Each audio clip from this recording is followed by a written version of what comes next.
Hi, I'm Nathan Wilson, and I'm doing an intercultural communications presentation over Spain. In the 16th century, Spain was one of the largest cultures in the world. It had an abundance of power and wealth.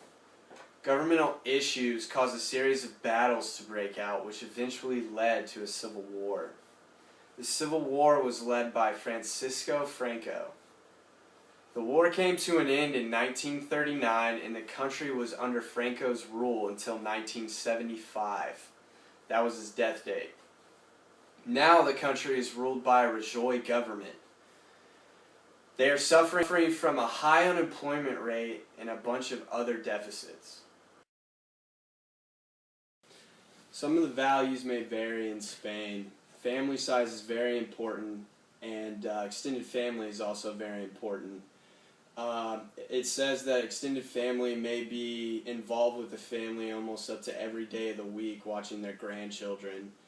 A report even said that the family size is usually only around 2 children per family, and the boy's job in the family is usually a more masculine role, doesn't do much housework, usually steers away from doing household chores, while the female, or the girl, is more involved in household chores and maybe cleaning or cooking and things like that.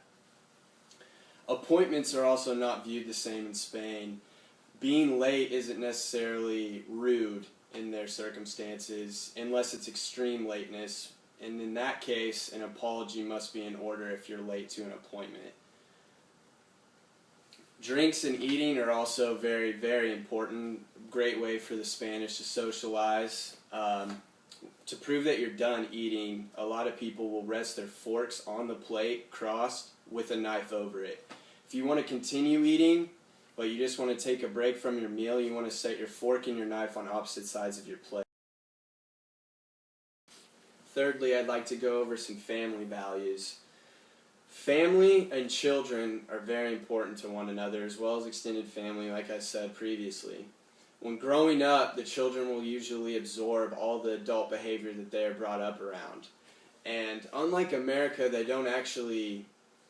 children aren't involved with toys or materialistic objects. They're more brought up around socializing, which is why they're so comfortable communicating and doing some of the things that we Americans aren't.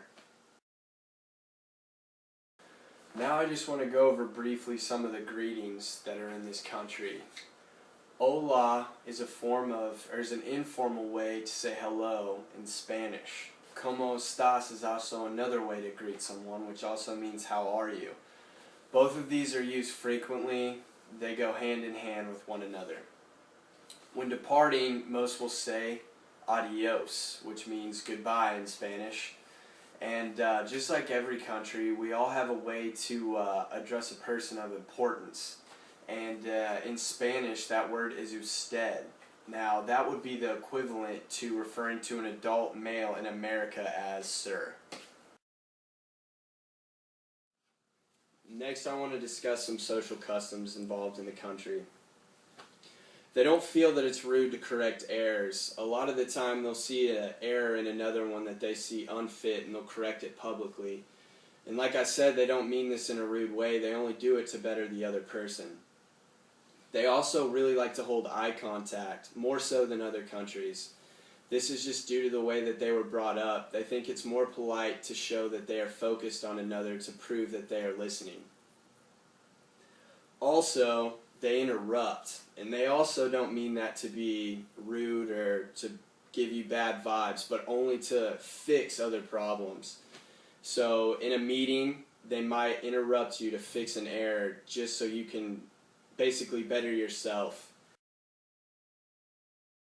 Next is religion.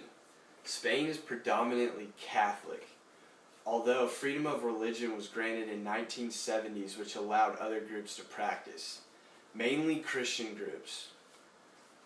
But due to high immigration in the past few years, Jews and Muslims have also become a large part of Spain.